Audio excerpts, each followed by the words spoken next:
de residuos biológicos. Exactamente. Ok, entonces me falta el holder. ¿Qué es un holder? Es una camisa donde nosotros vamos a hacer el armado de nuestra aguja para que sea nuestro sostén, porque está complicado sostener la pura aguja sola. Además de que posteriormente le vamos a introducir este tubo, que ya quedamos que vamos a romper su tapón con este. Y es una forma más sencilla de sostener la aguja.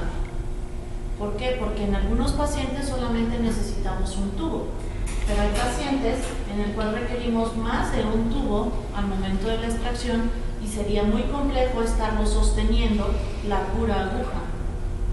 ¿Ok? Ya después lo vamos a ver. Entonces, ya tenemos nuestro holder, ya me dijeron que necesitamos agujas, tubos y torundas, ¿cierto? Ok. Y aquí están mis guantes. ¿Y qué es esto? Ok, un contenedor de desechos punzocortantes. ¿Eso por qué lo hacemos? Tenemos normas oficiales mexicanas que debemos de cumplir en estos procesos. Todos nuestros procesos deben estar basados en normas para la protección tanto de nosotros como de los pacientes. Por ejemplo, tenemos que usar materiales estériles y desechables. Si nosotros, como ya les mostré, tiráramos esta aguja a la basura municipal que se llama, ¿qué podría pasar? Claro, se podría picar una persona, la persona de limpieza, la persona que recoge la basura. Y entonces, si esta aguja fue utilizada en un paciente enfermo, ¿qué podría pasar? Contagiar. Entonces, esto es un objeto punzocortante porque pica y corta y además puede ser infectocontagioso. Entonces, tenemos una norma que nos dice cómo tratar este tipo de desechos, que es la norma oficial mexicana 087, ¿qué más? ¿Se acuerdan? ¿Están seguros? Semarnat. Antes ECOL, ¿se acuerdan? Sí. Semarnat, ahora sí, SSA 1 de 1997. ¿Qué quiere decir Semarnat?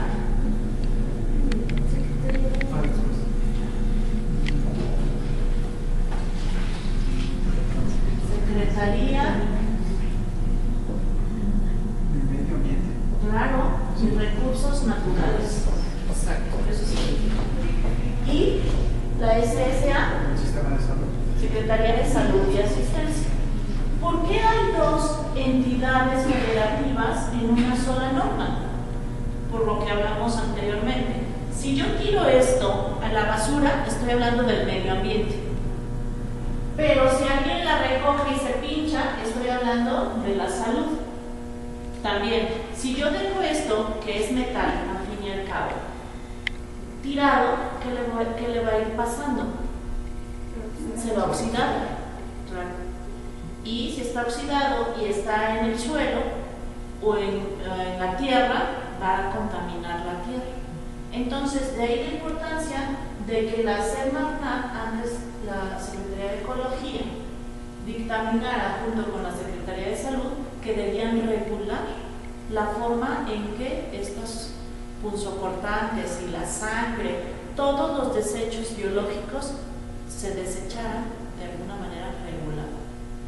Entonces, hablando particularmente de la extracción sanguínea, nosotros tenemos desechos biológicos, residuos peligrosos biológico infecciosos. Eso significa un RPBI. Ese RPBI mundialmente tiene esta simbología que ustedes ven aquí. En cualquier parte del mundo donde ustedes encuentren este símbolo, está hablando de residuos peligrosos. Los colores que habla la norma de tres colores, el rojo, el amarillo y el negro, también son mundialmente reconocidos. El color negro para la basura municipal. ¿Qué es la basura municipal? La que nosotros producimos normalmente. ¿Cuál es o para qué sirven las bolsas rojas o los contenedores rojos? Para la sangre, para los punzocortantes, en el caso de nosotros, las agujas, pero también usamos, hace rato les decía, usamos lancetas para la punción capilar. Estas lancetas tienen aquí un piquito. Son lancetas atraumáticas porque son tan delgadas que apenas irrompen la piel. Estas también van aquí. ¿Y qué otra cosa? Hojas de bisturí. Las hojas de bisturí también son punzocortantes. Estas más que punzar, cortan. Estas son punzantes, al igual que las agujas. ¿Okay? Entonces, siempre que nosotros hagamos una extracción sanguínea, debemos de tener un contenedor de polipropileno rojo, que son estos que les estoy mostrando, para asegurar que los desechos sean colocados de una manera adecuada. Observen. El contenedor tiene tres tipos de entrada. La más grande para las hojas de bisturí. Esta mediana que cabe ahí, las lancetas perfectamente. Y esta tiene una peculiaridad, observen la forma que tiene. Tiene una forma como de una pirámide, ¿no? Fíjense. Cuando yo armo el Bacutainer, tiene aquí, la aguja tiene unas muescas. ¿Las ven? Estas muescas, cuando yo las introduzco de esta forma y lo empiezo a desarmar, ¿qué hace? ¿Qué produce? Que se caiga directamente. Y esto asegura que yo no toque nunca la aguja. Nunca. ¿Por qué? Porque yo mismo puedo tener el riesgo de picarme con la misma aguja que utilicé en mi paciente. ¿Ok? Entonces, de acuerdo a este material, ya lo único que me falta aquí es un contenedor.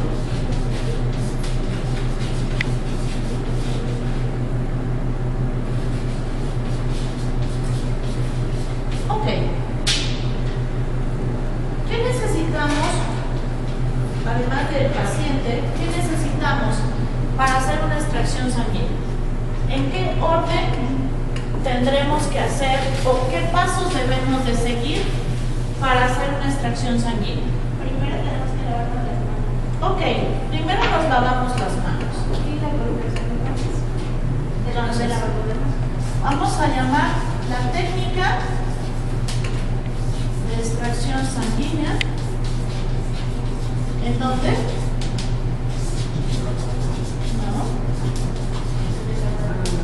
En brazo.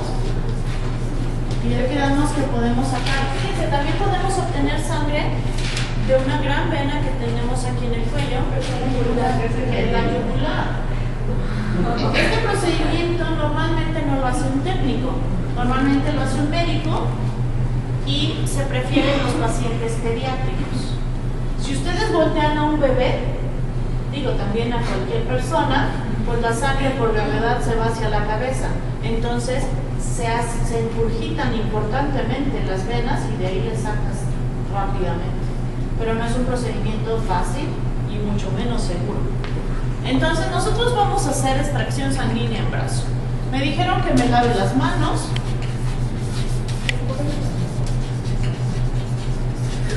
Que me ponga guantes. ¿Qué más? Identificación del paciente. No, primero es la preparación del material. Claro. Yo ya me lavé las manos y me puse mis guantes. Antes de empezar yo a trabajar, debo de tener todos mis materiales cerca del lugar donde yo voy a trabajar. ¿Qué necesito? Un holder, perdón, una ligadura, puntas, tubos, holder, agujas. ¿Ya? ¿Tengo todo lo que dice aquí? Ya está. Mi gradilla. Entonces yo ya tengo todo lo que necesito para hacer mi extracción sanguínea. Entonces, preparación de material.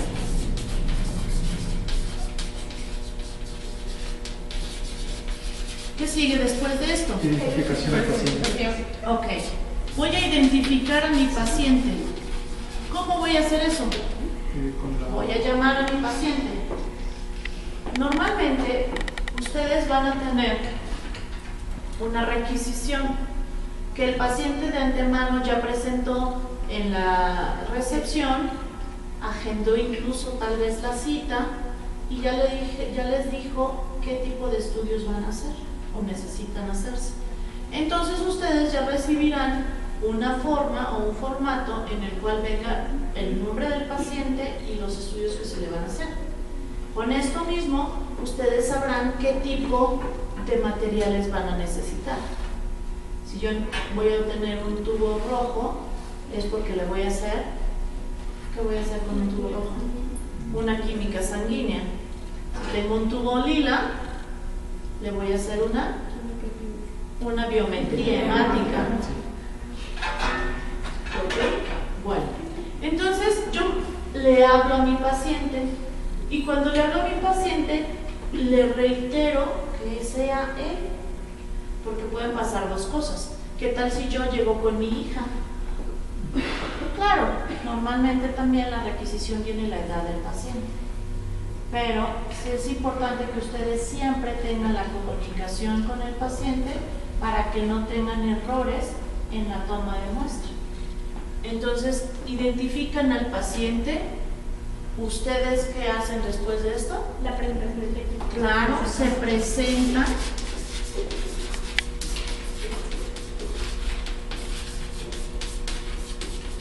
¿Por qué es importante que ustedes se presenten con los pacientes?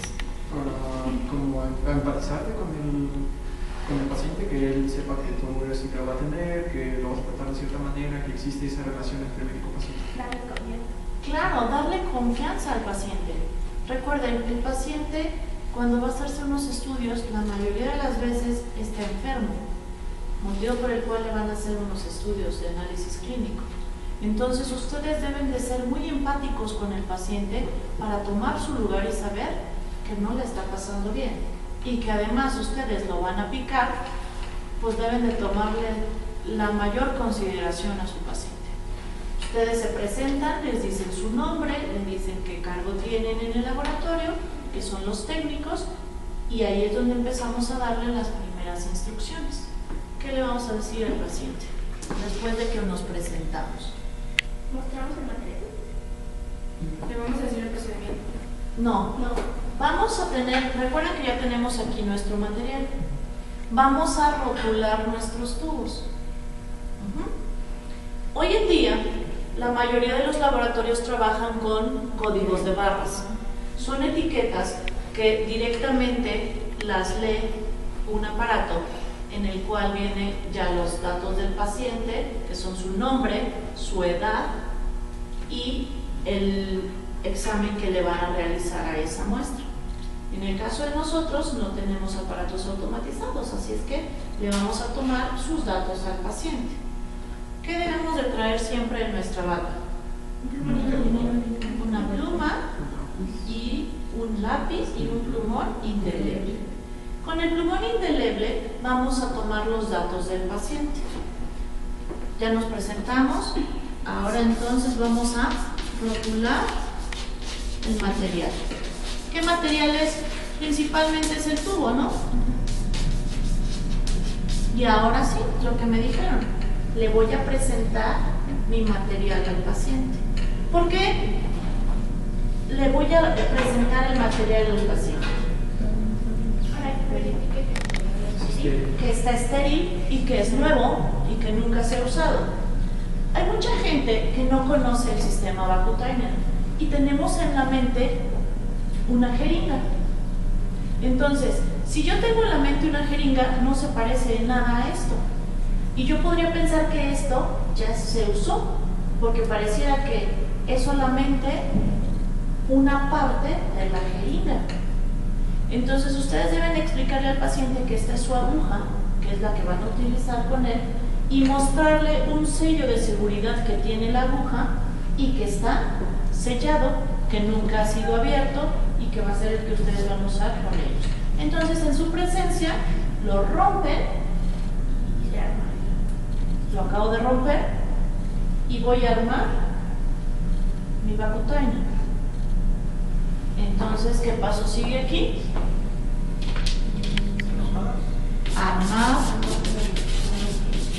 Armado de Vacutainer.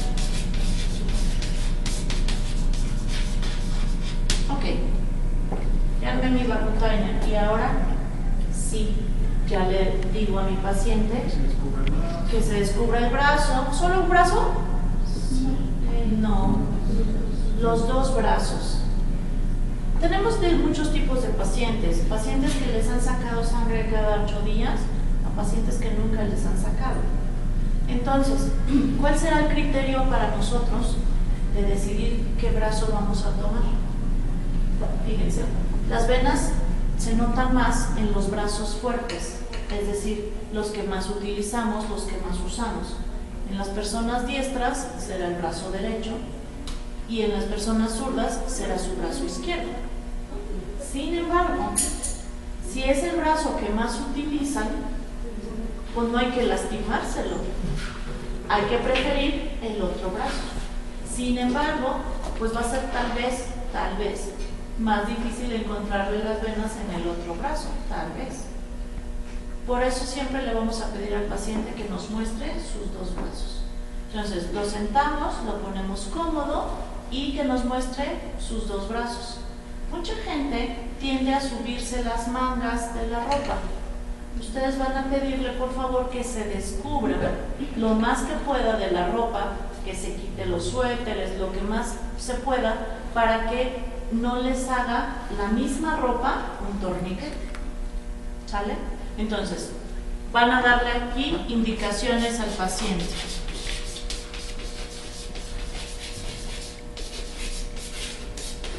Indicaciones al paciente y ustedes van a ver aquí selección de venas, ¿no?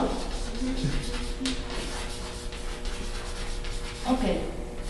Cuando ya la seleccionaron es porque ya palparon. Claro, porque ya la palpé.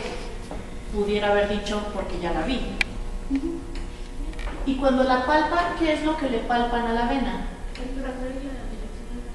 Claro, el grosor de la vena y la dirección en la que se dirige. En el brazo, en el pliegue del codo yo tengo dos venas importantes, ya me las habían dicho. La vena cefálica, que es la más externa, la vena basílica, que es la más interna, pero luego se forma como una M aquí. ¿Sí las han visto? Esta es ¿cuál es esta? Las venas mediales, se hacen hacia el centro, ambas. Entonces tenemos una medial basílica y una medial cefálica. Estas venas, conforme se van haciendo más distales, van siendo venas más delgadas. Entonces aquí nosotros debemos de elegir cuál vena se palpa mejor y cuál es la dirección que ustedes sienten mejor de la vena. Hay venas muy delgadas que incluso cuando ustedes ven la piel del paciente se le notan ahí. Esas venas normalmente no sirven. porque son venas cutáneas. Son venas tan superficiales que saltan a la vista, pero si ustedes las palpan, no se sienten, porque son venas muy superficiales y por ende muy delgadas. Entonces, ustedes van a requerir un poquito, incluso un poquito de presión para que ustedes puedan palpar estas venas. Entonces, ya seleccioné mis venas y ahora, claro, es lo que yo voy a hacer. Le voy a hacer asepsia. Ya me dijeron que eso era limpiar la zona de punción. Hay dos maneras para hacer la asepsia. Una, ya borré mi brazo. Una, que es por barrido unidireccional, es decir, yo voy a tomar mi torunda y voy a limpiar mi zona en una sola dirección, de arriba hacia abajo. Separo la torunda, le doy vuelta y vuelvo a limpiar de arriba hacia abajo, vuelvo a darle la vuelta a la torunda y vuelvo a limpiar de arriba hacia abajo. ¿Cuál es la intención? Que yo vaya dándole vuelta a la torunda. Encontrar un lado limpio y no embarrar. Claro, que la primera mugre que quité no la embarre en el siguiente lugar, ¿no? Entonces voy a ir girando mi torunda a manera de que yo vaya limpiando mi zona de punción. Esa es una. Y otra forma es una forma circular. Si yo mi punción la voy a hacer aquí, ¿cómo va a ser mi forma de hacer la asepsia? Desde ahí lo voy a ir haciendo de manera circular hacia la periferia, es decir, inicio en el centro, que será mi punto de punción, y me voy haciendo hacia la periferia de la misma manera, dándole vuelta a mi torunda.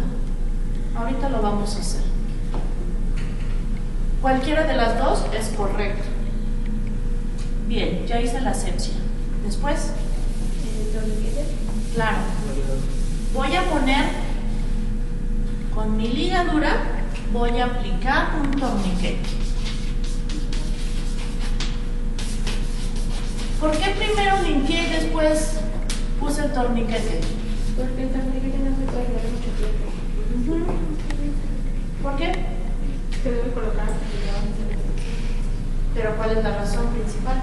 Porque al dejarla más tiempo se acumula más, entonces sale con mayor presión al momento de pinchar y pues, Esa no es la principal causa. Puede cortar la circulación. Si tenemos aquí un torniquete, recuerden que no pasa la sangre. Y entonces si estamos teniendo una barrera aquí, ¿qué le está pasando a los eritrocitos? Se están rompiendo. ¿Por qué? Porque están chocando. Y entonces al momento de que chocan y se rompen, yo tengo algo llamado hemólisis. Y entonces yo obtengo de aquí una sangre con eritrocitos rotos y me puede alterar mi resultado. Entonces, no puedo tener el torniquete más de ¿cuánto tiempo? 30 segundos. Más de 30 segundos, no más.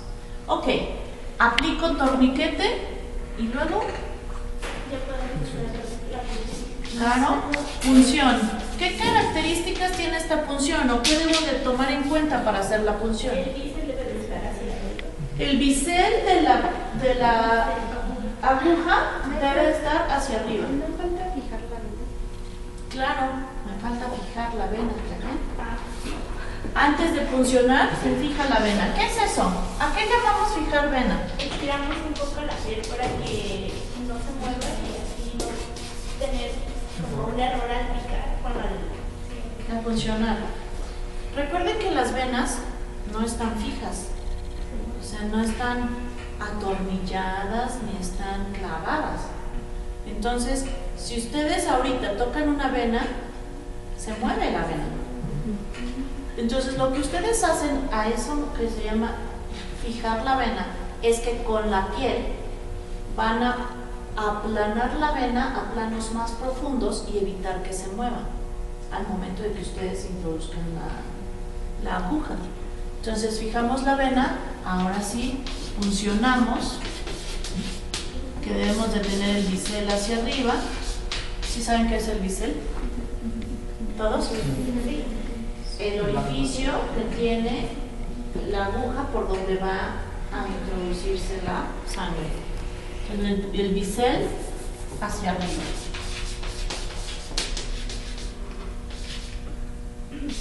Ok, ya está el bisel hacia arriba. ¿Con qué dirección o con qué angulación debo de meter mi aguja? ¿La misma que está la vena? Claro, la dirección la misma de la vena. ¿Y la angulación? 45 grados. Más o menos, 30 tal vez, 15 tal vez. ¿De qué va a depender la angulación de mi aguja con respecto a mi brazo? A la profundidad de la vena. Yo tengo venas que, pese a que son venas profundas, están superficiales. Eso se ve mucho en los varones, por ejemplo. Los varones que tienen unas grandes venas, a veces hasta sin torniquete les ven las venas, ¿cierto? Esas venas son superficiales, pero tienen un grosor importante. Entonces, si están a la vista, la angulación será mucho menor.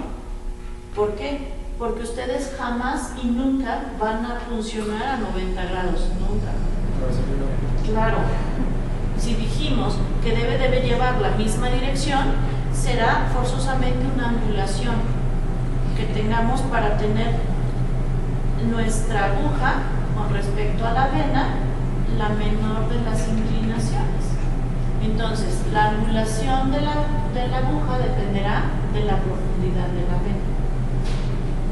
Ya funcionamos, ya tengo adentro la aguja. ¿Y ahora? Se le quita el... No, primero se introduce. Claro. Primero sujeto muy bien el holder. El holder nunca se suelta. Ya que fijé la vena, voy a soltarlo. Aquí que el brazo no se le va a caer al paciente. Ahí lo trae colgado bien. Entonces, suelto con lo que estoy fijando la vena y sujeto el holder, para que con mi brazo más fuerte o mi mano más fuerte vaya por mi tubo y lo introduzca.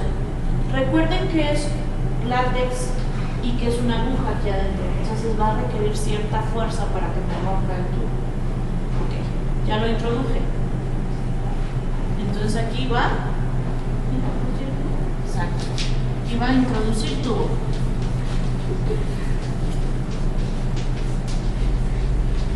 Y aquí, ¿qué se supone que tengo? Llenado de tubo. Claro, llenado del tubo. Y casi al mismo tiempo de eso, quitar el torniquete.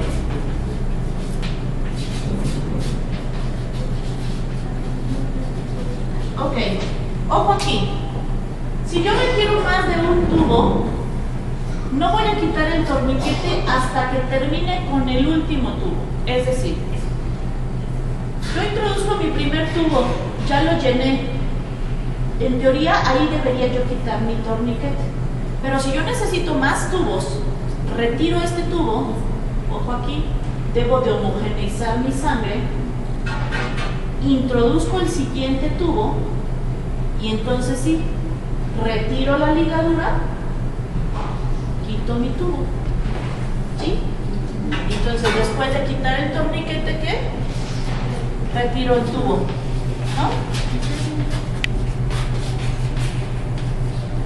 Ok, ya retiré el tubo, ya tengo mis dos tubos, ¿ahora qué hago? Con la segunda se pone sobre la aguja y se... Exacto. Yo ya tengo preparado desde el principio que ustedes me dijeron, yo ya saqué mis torundas, ¿cierto? Una para la asepsia y otra para el final. El de la asepsia lo desecho después de haber hecho la asepsia. Y para el final, como yo ya nada más tengo esto sobre el paciente, voy a tomar mi torunda, la aplico sobre donde tengo la aguja y la retiro lentamente. Y en la misma dirección en la que entro, no la van a subir no la van a jalar. ¿Ok? Entonces, retirar el tubo, aquí aplicar toluta,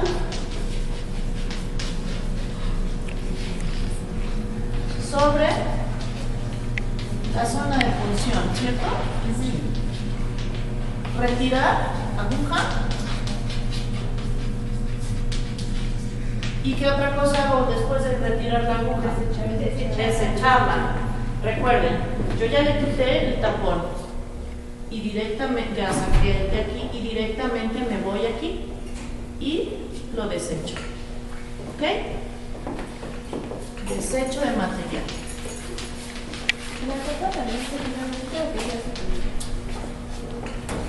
Buena pregunta. La tapa. Claro, la tapa va a la basura municipal. Recuerden que vamos a tener dos tapas. Una, la que quité de él, donde ensamblé, y la otra, no la quiero abrir porque esta aguja está estéril y la voy a usar ahorita que hagamos la punción. La punción, perdón, la aguja nunca la vamos a abrir si es que no vamos a usarla para hacer la punción. Nunca la van a dejar arriba de nuestra mesa de trabajo abierta, porque corremos un grave riesgo de lesionarnos con ella. Una aguja, una vez que se abre, tienen prohibido volverla a cerrar manualmente, llamémoslo así, porque corren el riesgo de funcionarse. Ok, entonces concluimos. Desecho de material. ¿Y qué tengo que ver aquí? Indicaciones finales, ¿no? Al paciente. Pero ojo aquí, todo esto está muy padre, ya lo están haciendo, pero en todo momento su prioridad es su paciente. Deben de estar en todo momento viendo al paciente, platicando con el paciente, cerciorándose de que ahí sigue el paciente. Porque pueden tener ustedes su brazo, pero el paciente ya se fue. Y entonces cuando sientan, nada más el paciente ya se fue, ya se desmayan. Entonces ustedes deben de tener siempre el cuidado de estar viendo al paciente. Su prioridad es el paciente, siempre. ¿Ok? Entonces, ya al final, que desechan su material, como ya le pusieron la torta sobre la función, le van a solicitar al paciente que les apoye haciendo hemostasia. ¿Qué significa? Le van a decir que mantenga su brazo extendido o doblado. Extendido. Entonces, la voluntaria. Bueno, muy bien. Entonces, con base a todo lo que que vimos y lo que yo ya hice, vamos a hacerlo ahora con ustedes. ¿Sí? ¿Sale? Ok, ¿quién quiere ser el técnico? Bueno, muy bien. Pásale, tráete el banco para nuestro paciente. ¿Quién va a ser nuestro paciente? Yo. Ok. Adelante, ten tu ligadura. Esta, yo te ayudo a ponerla. Ok. Yo voy a estar aquí, perdón por la espalda, pero para ayudar a sus compañeros, voy a estar yo aquí. No sé, tu técnico que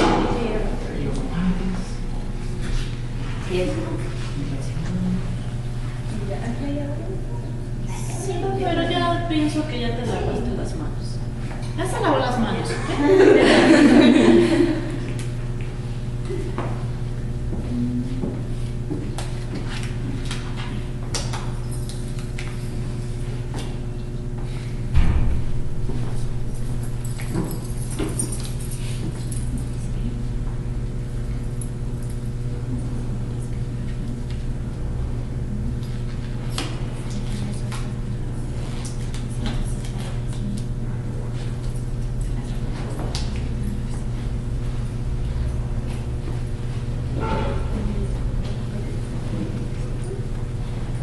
¿Qué le vas a hacer a tu paciente? Vamos a hacerle una biometría hemática, nada más. ¿Ok? Recuerden que solo lo usé como ejemplo, pero está limpia, la aguja está nueva, todo está bien.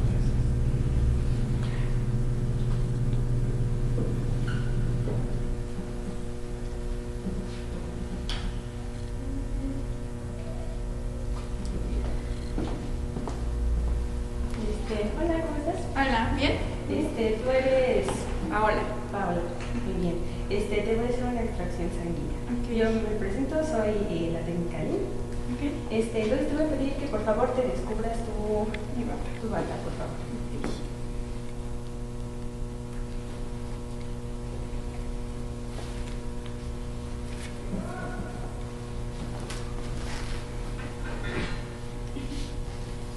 Aquí está tu tubo y te voy a hacer una biometría hemática y le voy a poner tus datos.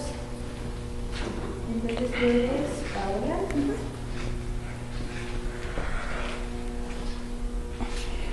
Tu sexo es femenino, ¿verdad? Sí. ¿Y tienes cuántos años? 16. 16 años.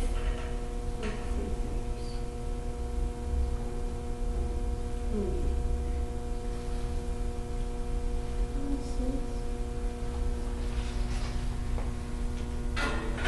¿ya te he hecho una extracción antes? Sí, a ver, voy a ver tu brazo. Dos. Bueno, voy a tomar para que se pueda recargar aquí. ¿Me lo acerco más? Sí, un poquito más, por favor. Aquí ya tengo tu aguja. Tenía el sello de seguridad y ya armamos el vacutainer aquí. Te voy a descubrir el brazo hasta acá. Y la vena que voy a tomar va a ser esta. ¿Listo? Este se usa muy sencillo. Vamos a jalar y este va a ser como nuestra trampa. Y ya está. Ok. Ok. Entonces con eso tú ya puedes observar qué vena vas a ocupar, la tocas, ya la palpaste, Sí. cuál es su dirección. Es así también. Ok, entonces quitamos este. ¿Sí? Te voy a limpiar un poco.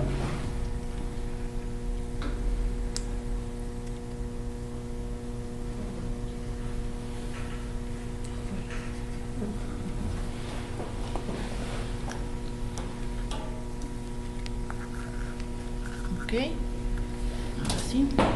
Listo. Ahora te voy a hacer la punción. Cierra tu puño. Quedamos. Vámonos para acá para que no. Fijo tu Eso es vena. fijar la vena. Muy bien. Un poquito. Aquí, allí. Sueltas esta. Yo voy a sujetar el vacutainer. Ok, ve por tú.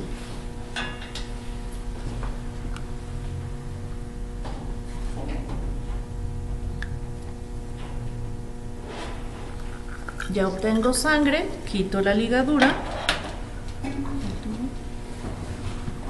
Aquí tenemos tu tubo. Esa es tu tubo. Observen, yo tengo ahí el vacutainer, pero por acá no sale sangre, digo, acá sí salió, pero abajo no. Listo, ahora te voy a poner esta toronda. ¿La tomas, por favor? Claro. Retiramos tu tubo.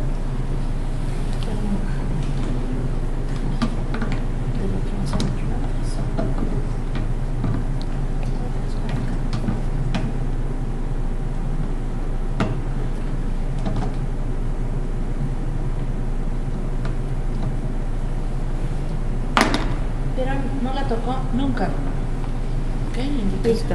Entonces la mantienes así durante un minuto. ¿Te dolió? ¿Estás bien? Sí, estoy bien. ¿Sí?